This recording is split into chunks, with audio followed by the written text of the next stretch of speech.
नमस्कार दोस्तों। अगर आप भी 2022 में किसी ईएलएसएस म्यूचुअल फंड में अपनी इन्वेस्टमेंट को स्टार्ट करके एटीसी के मुताबिक टैक्स बेनिफिट को हासिल करना चाहते हो तो इस वीडियो में हम Mirae asset tax saver ELSS mutual fund के बारे में डिटेल में रिव्यू करने वाले हैं।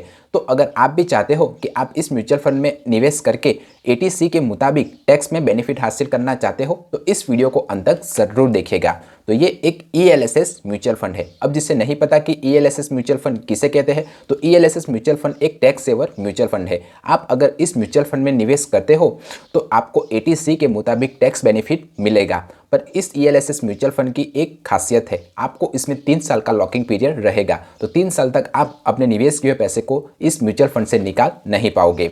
अब हम इस म्यूचुअल फंड के अगर पास्ट रिटर्न्स के बारे में जानें तो इस म्यूचुअल फंड ने 1 साल में 36.0% का रिटर्न्स, 3 साल में 27.6% का रिटर्न्स, 5 साल में 23.9% का रिटर्न्स और ऑल ओवर 23.4% का रिटर्न्स अपने इन्वेस्टरों को लाकर दिया हुआ है। आप जो यहाँ पर कैटेगरी एवरेज देख रहे हो वो ये बताता है कि इसी तरह के दूसरे ईएलएसएस म्यूचुअल फंड की तुलना में इस म्यूचुअल फंड ने कैसा परफॉर्मेंस किया हुआ है।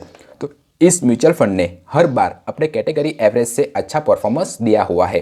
तो अगर आप इस म्यूचुअल फंड में अपनी इन्वेस्टमेंट को स्टार्ट करते हो तो at the long time of period आपको अपने इन्वेस्ट किए हुए पैसे पर बेनिफिट देखने को जरूर मिलेगा। इस म्यूचुअल फंड का एक्सपेंस रेशियो 0.43% है। अगर आप को नहीं पता कि एक्सपेंस रेशियो किसे कहते हैं तो एक्सपेंस रेशियो यानी कि जो एसेट मैनेजमेंट कंपनियां होती है वो हमारे ही पैसे को मैनेज करने के लिए हम ही से कुछ फीस चार्ज करती है और उसी फीस को वो एक्सपेंस रेशियो के तौर पर हमें बताती है। तो जितना ज़्यादा एक्सपेंस रेशियो होगा उतना ही कम इन्वेस्टरों को प्रॉफिट होगा। तो जब भी आप किसी भी म्यूचुअल फंड को चुने तब एक्सपेंस रेशियो के क्राइटेरिया को जरूर ध्यान रखें। इस म्यूचुअल फंड का एग्जिट लोड 0% है और वो क्यों? क्योंकि ये एक ईएलएसएस टाइप का म्यूचुअल फंड है और इसमें ऑलरेडी 3 साल का लॉकिंग पीरियड रहता है।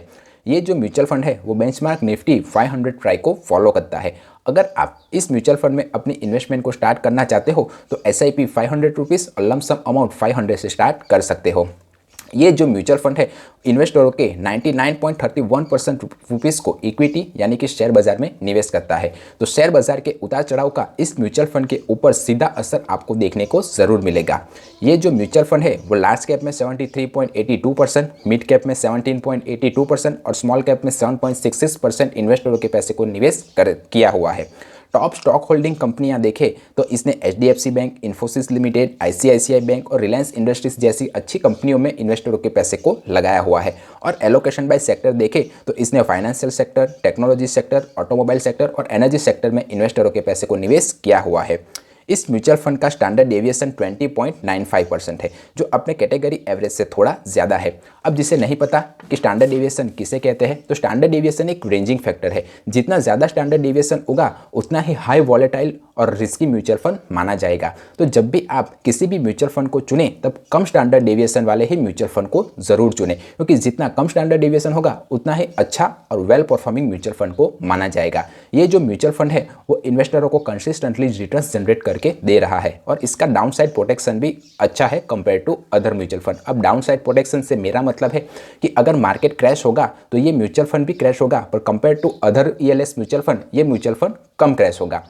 अब हम इस म्यूचुअल फंड पर लगने वाले अगर टैक्स के बारे में जानें तो अगर आपने 1 साल के बाद अपने निवेश किए पैसे को निकाला तो आपको long term capital gain tax 10% का देना पड़ेगा और उसमें से भी आपको 1 लाख रुपीज़ एग्जेम्प्ट हो जाएंगे। पर अगर आपने इस म्यूचुअल फंड के निवेश किए पैसे को 1 साल के भीतर ही अगर निकालना चाहा तो आपको 15% का चार्ज पूरी रकम पर देना पड़ेगा। अब अगर आप किसी भी म्यूचुअल फंड में अपनी इन्वेस्टमेंट को स्टार्ट करते हो तो इन बातों का ध्यान जरूर रखें। नंबर 1, कभी भी किसी भी म्यूचुअल फंड के पास रिटर्न्स को देखकर उस म्यूचुअल फंड में निवेश ना करें, क्योंकि म्यूचुअल फंड के जो रिटर्न्स होते हैं वो उसके परफॉर्मेंस के आधार पर हर साल चेंज होते रहते हैं। नंबर 2, हमेशा अपने म्यूचुअल फंड के कैटेगरी एवरेज के साथ हर 6 महीने में अपने म्यूचुअल फंड को कंपेयर करते रहिए। अगर आपका म्यूचुअल फंड अपने कैटेगरी एवरेज से अगर अच्छा परफॉर्म कर रहा है तब तो आप उस म्यूचुअल फंड में इन्वेस्टेड रह सकते हो, वरना जितना जल्दी हो सके उतना जल्दी आप अपने म्यूचुअल फंड से बाहर निकल जाइए। नंबर 3, हमेशा अपने फंड मैनेजर या फंड एडवाइजर की सलाह जरूर ले। नंबर 4, हमेशा लॉन्ग टर्म के लिए निवेश करें। लॉन्ग टर्म से मेरा मतलब है 5 साल या उससे ज़्यादा के लिए। और आखिरी बात, हमेशा डायरेक्ट प्लान के थ्रू अपने म्यूचुअल फंड में इन्वेस्टेड रहे। और अगर आपने मेरा डायरेक्ट वर्सेस रेगुलर प्लान का वीडियो नहीं देखा हुआ है तो इस वीडियो के ख़त्म होने के बाद आप उसे जाकर ज़रूर देखिएगा, मैं उसे एंड कार्ड में लगा दूंगा।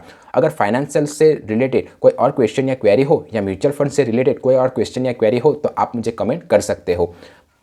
अगर मेरा वीडियो पसंद आया है तो वीडियो को लाइक करें और चैनल को सब्सक्राइब करें। मिलते हैं अगले वीडियो में, तब तक सीखते रहिए क्योंकि सीखोगे आज तो कमाओगे कल। जय हिंद।